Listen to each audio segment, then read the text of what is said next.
ওমরাহ পালন করতে কিছুদিন আগে সৌদি আরবে গিয়েছিলেন পূর্ণিমা। সেখানের একটি অভিজ্ঞতা শেয়ার করলেন অভিনেত্রী। গত রবিবার একটি ভিডিও পোস্ট করেছেন তিনি। ভিডিওতে দেখা যায় সৌদি অবস্থানকালে বিমানবন্দরে এক যুবকের মুখোমুখি হন পূর্ণিমা। সেখানে কথা বলার এক পর্যায়ে ওই যুবক পূর্ণিমাকে উদ্দেশ্য করে বিস্ময় প্রকাশ করে বলেন, চেহারা দেখে তো একদম পূর্ণিমা আপুর মতো লাগছে। সরাসরি নিজের প্রশংসা শুনে স্বভাবসুলভ হাস্যোজ্জ্বল ভঙ্গিতে প্রতিক্রিয়া জানান এই অভিনেত্রী।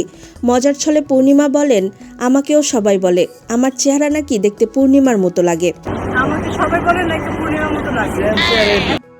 তাদের এই কথোপকথনের ভিডিওটি সামাজিক মাধ্যমে আসার পর থেকেই অনুরাগী ও সাধারণ নেটিজেনরা বেশ উপভোগ করছেন। মন্তব্যের ঘরে কেউ কেউ বলেছেন, চিরযৌবনা এই নায়িকার চেহারার উজ্জ্বলতা যেন সময়ের সঙ্গে সঙ্গে আরও বাড়ছে।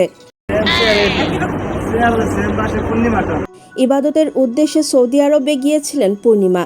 সেখান থেকে মাঝে মাঝে বিভিন্ন মুহূর্তের ছবি ও ভিডিও শেয়ার করে ভক্তদের সঙ্গে যুক্ত ছিলেন। ঢাকাই সিনেমার অন্যতম এই শীর্ষ নায়িকা দীর্ঘ ক্যারিয়ারে অসংখ্য কালজয়ী সিনেমা উপহার দিয়েছেন। বর্তমানে সিনেমার কাজ কমিয়ে দিলেও বিশেষ বিশেষ কাজ ও অনুষ্ঠানের উপস্থাপনায় তাকে প্রায় দেখা যায়।